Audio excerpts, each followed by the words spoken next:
Welcome to my channel the history with facts. आज हम top 10 multiple choice questions देखेंगे from modern Indian history. Questions पे जाने से पहले आपसे रिक्वेस्ट है कि मेरी चैनल को सब्सक्राइब करो so that you can get the notification of further coming videos और आप कॉम्पिटिटिव एग्ज़ाम्स की प्रिपरेशन अच्छी तरीके से कर सको। I am myself NET and SET in history. If you want the same then stay tuned with my channel. चलते हैं आज के टॉप 10 मल्टीपल चॉइस क्वेश्चंस की तरह।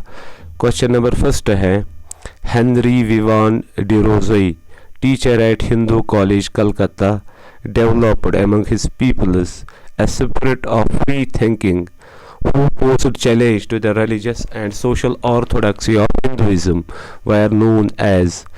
क्वेश्चन कहता है, एक यूरेशियन टीचर था हिंदू कॉलेज कलकत्ता में जिसका नाम है हेनरी विवान डिरोज़ी, जिसने अपने स्टूडेंट्स में एक स्पिरिट ऑफ फ्री थिंकिंग यानी कि thinking on the base of reason, on the basis of logic, उसने डेवलप फ्री थिंकिंग की, रीजनेबल थिंकिंग की अपने स्टूडेंट्स में, और इन स्टूडेंट्स ने आगे जाके चैलेंज किया religious and social orthodoxy of Hinduism को। अब क्वेश्चन कहता है कि इन स्टूडेंट्स को किस नाम से जाना जाता था, और इस क्वेश्चन का आंसर है option number A, young Bengal. इनको यंग बंगाल के नाम से जाना जाता था इन फ्री थिंकिंग पीपल स्टूडेंट्स को। और इन स्टूडेंट्स ने एक सोसाइटी एस्टेब्लिश की जिसका नाम है society for the acquisition of general knowledge, जिसके ज़रिए से उन्होंने मूवमेंट लॉन्च की against the religious and social orthodoxy of Hinduism. Question number 2 है, match the following correctly. Match दिया हुआ है यहाँ पे, इसे हमें करेक्टली ज्वाइन अप करना है कॉलम ए को कॉलम बी के साथ। कॉलम ए का ए वाला है फीमेल इन्फेंटिसाइड एक्ट, इसको आएगा कॉलम बी का सेकंड वाला 1870। फीमेल इन्फेंटिसाइड एक्ट को पास किया गया 1870 में, और उस वक़्त वाइस रॉय था इंडिया का अर्ली मायो। बी वाला है मैकावलीज माइन्यूट इशूड, और इसको आएगा बी कॉलम में पहला वाला 1835। मैकावलीज माइन्यूट इशू किया गया था 1835 में, और ये मैकावलीज माइन्यूट फेमस माइन्यूट है जो डिमांड करता था, जो रिकमेंड करता था इंग्लिश एजुकेशन इन इंडिया। सी वाला ऑप्शन है विडो मैरिज एक्ट, इसको पास किया गया 1856 में, यानी कि बी कॉलम का फोर्थ वाला पार्ट, और इसको पास किया गवर्नर जनरल था उस वक्त लॉर्ड डलहौसी। डी वाला है एबॉलिशन ऑफ सती, सती को एबॉलिश किया गया 1829 में, और उस वक्त गवर्नर जनरल था विलियम बेंटिक। सो हमने इस कॉलम को करेक्टली ज्वाइन किया। फीमेल इन्फेंटिसाइड एक्ट को आएगा 1870, मैकावलीज माइन्यूट को आएगा 1835, विडो मैरिज एक्ट को आएगा 1856, एबॉलिशन ऑफ सती को आएगा 1829, और इस तरीके से इस क्वेश्चन का आंसर है ऑप्शन नंबर 4। क्वेश्चन नंबर 3 है, the permanent settlement of Bengal 1793। Its features were formed after a prolonged discussion among the British officers. Which of the following officers were involved in such discussion? Question कहता है जो permanent settlement of the Bengal introduce किया गया 1793 में, इसके जो features थे वो बनाए गए एक डिस्कशन में, जो डिस्कशन ब्रिटिश ऑफिसर्स के दरमियान हुआ आपस में, और उसमें इसके फीचर्स फॉर्म किए गए। क्वेश्चन अब कहता है इस डिस्कशन में कौन कौन से ऑफिसर्स शामिल थे, इन्वॉल्व थे, और इस क्वेश्चन का आंसर आएगा option number B, sir John Shore. Sir John Shore जो था वो इसमें इन्वॉल्व था इस डिस्कशन में, और वो था president of the board of revenue. और उसके साथ है जेम्स ग्रांट, जेम्स ग्रांट भी इन्वॉल्व था, और ये था record keeper of the board of revenue उस वक्त। एंड कॉर्नवाल्स उस वक्त governor general of the India था। ये तीन थे इन्वॉल्व इसके डिस्कशन में और इन्होंने ही features of the permanent settlement of Bengal बनाए। क्वेश्चन नंबर 4 है arrange the following states in chronological order with regarding to their annexation by the application of the doctrine of lapse। Question कहता है जो ये 4 स्टेट्स नीचे दिए हुए हैं इनको क्रोनोलॉजिकल ऑर्डर में अरेंज करो।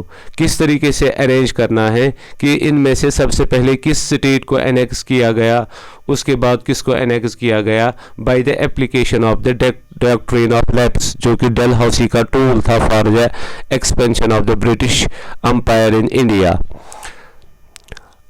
हम इसको क्रोनोलॉजिकल ऑर्डर में अरेंज करते हैं। ए वाला जो है सतारा, इसको एनेक्स किया गया 1848 में। संभालपुर जो है इसको एनेक्स किया गया 1849 में। उदयपुर जो है इसको एनेक्स किया गया 1852 में और नागपुर जो है इसको एनेक्स किया गया 1854 में। सो इस तरीके से क्रोनोलॉजिकल ऑर्डर इस क्वेश्चन का ये बनता है। पहले है सतारा, फिर है संभालपुर, फिर है उदयपुर, फिर है नागपुर, और इस तरीके से इस क्वेश्चन का आंसर है option number first ABCD। Question number 5 है self respect movement which was a non Brahmanical movement demanding self respect before the self rule was launched in South India by. Question कहता है self respect एक movement थी जो कि एक non Brahmanical movement थी और वो डिमांड करती थी सेल्फ रेस्पेक्ट। किससे पहले? सेल्फ रूल से पहले। क्वेश्चन कहता है इस मूवमेंट को किसने लॉन्च किया साउथ में, किसने लॉन्च किया साउथ में, और इस क्वेश्चन का आंसर आएगा option number C EV Ramaswamy Naicker. इसी ने इस मूवमेंट को स्टार्ट किया जो डिमांड करती थी self respect before the self rule south India में। ऑप्शन बी जो है BR अम्बेडकर, इसने बनाई है 1926 में एक ऑर्गेनाइजेशन जिसका नाम है all India depressed class association. D option जो है ज्योतिराव फुले, इसने बनाई थी एक ऑर्गेनाइजेशन जिसका नाम है सत्यशोधक समाज 1873 में। लेकिन इस क्वेश्चन का आंसर आएगा option number C EV Ramaswamy Naicker. ये एक दलित लीडर था और इसका दूसरा नाम है, इसको जाना जाता है परियार के नाम से भी, परियार के नाम से इसे जाना जाता है EV रामास्वामी नाइकर को। क्वेश्चन नंबर 6 है Indian National Congress adopted a resolution for the promotion of labor unions throughout India when the working class became assertive. In which session this resolution was passed? Question कहता है Indian National Congress ने एक resolution adopt किया जिसका मकसद ये था कि लेबर यूनियंस को प्रमोट करना ऑल ओवर द इंडिया, क्योंकि वर्किंग क्लास जो था वो ज़्यादा असर्टिव हुआ था, वो भी अब डिमांड कर रहे थे अपने राइट्स और एक्टिवली उसके लिए स्ट्रगल कर रहे थे। अब क्वेश्चन कहता है किस सेशन में इंडियन नेशनल कांग्रेस ने ये रेजोल्यूशन पास किया जिसमें वो कहते थे कि लेबर यूनियन उसको प्रमोट करेंगे थ्रू आउट द इंडिया। इस क्वेश्चन का आंसर आएगा option number D Amritsar session of 1919। उसी में इस रेजोल्यूशन को अडॉप्ट किया गया for the establishment of the labour union through out the India, और इस सेशन का प्रेसिडेंट था मोतीलाल नेहरू। बी ऑप्शन जो है लाहौर सेशन ऑफ 1929, इसका प्रेसिडेंट था जवाहरलाल नेहरू और इस सेशन में पूर्ण स्वराज का रेजोल्यूशन पास किया गया जिसका मतलब है कंप्लीट इंडिपेंडेंस। ऑप्शन सी जो है फेज 4 सेशन ऑफ 1936, ये हुआ under the presidentship of the Jawaharlal Nehru और इसमें एक कॉम्प्रहेंसिव एग्रेरियन प्रोग्राम अडॉप्ट किया गया, एग्रेरियन प्रोग्राम, और इस तरीके से इस क्वेश्चन का आंसर आएगा option number D Amritsar session of 1919। Question number 7 है Indian National Congress was charged as representing a microscopic minority in 1888। This statement was made by. Question कहता है जो इंडियन नेशनल कांग्रेस थी उस पर लेबल किया गया कि ये रिप्रेजेंट करती है माइक्रोस्कोपिक माइनॉरिटी को, बहुत कम लोगों को, और वो लोग भी क्या है, वो अमीर लोग हैं, एलीट लोग हैं, उन्हीं को ये रिप्रेजेंट करती है, वो कि जो कि माइनॉरिटी में है। ये इस पर चार्ज लगाया गया था इन 1888 ने। और अब क्वेश्चन कहता है ये चार्ज किसने लगाया, ये स्टेटमेंट किसने दिया है, और इस क्वेश्चन का आंसर है option number B, Lord Dufferin. Lord Dufferin ने ये कहा था, जो कि viceroy of the India था from 1884 to 1888। Option number A जो है लॉर्ड कर्जन, ये था governor general of India from 1899 to 1905। C option जो है लॉर्ड लिटन, ये था governor general of India from 1876 to 1880। और लॉर्ड मिंटो जो है वो था governor viceroy of the India from 1905 to 1910 तक। और इस क्वेश्चन का आंसर आएगा option number B, Lord Dufferin ने ये स्टेटमेंट दिया था of microscopic minority upon the Indian National Congress. Question number 8 है मैच द फॉलोइंग करेक्टली। दो कॉलम्स दिए हुए हैं, इन्हें हमें करेक्टली ज्वाइन करना है। कॉलम ए में दिए हुए हैं पर कुछ पर्सनैलिटीज़ के नाम, और कॉलम बी में दिए हुए हैं उनकी बुक्स या उनकी न्यूज़पेपर्स के नाम, और हमें इनको करेक्टली ज्वाइन करना है। कॉलम ए का जो ए पार्ट है, जवाहरलाल नेहरू, इसने लिखी है बुक जिसका नाम है glimpses of world history, B column का सेकंड वाला पार्ट। कॉलम ए का बी वाला अनी बीसंत, इसका है, इसने ये एक न्यूज़पेपर पब्लिश कर रही थी, कॉलम बी में है वो थर्ड वाला जिसका नाम है कॉमनवेल्थ। सी जो है आर सी दत्त ने बुक लिखी है जिसका नाम है the economic history of India, B column का फोर्थ वाला पार्ट। डी है गांधे ने लिखी है बुक जिसका नाम है हिंद स्वराज, बी कॉलम का फर्स्ट वाला पार्ट। और इस तरीके से हमने इसको मैच किया करेक्टली, ज्वाइन किया करेक्टली। जवाहरलाल नेहरू को आएगा ग्लिम्प्सेस ऑफ वर्ल्ड हिस्ट्री, अनी बीसंत को आएगा कॉमनवेल्थ, आर सी दत्त को आएगा the economic history of India, Gandhi को आएगा हिंदू स्वराज। और इस तरीके से इस क्वेश्चन का आंसर आएगा option number third. Question number 9 है on the account of violence on 4th February 1922 in the Chauri Chaura, Gandhi withdraw the non cooperation movement on. Question कहता है जो 4th February 1922 में वायलेंस हुई इन नॉन कॉपरेशन मूवमेंट में, उसकी वजह से गांधी ने नॉन कॉपरेशन मूवमेंट को विड्रॉ किया। कब किया विड्रॉ?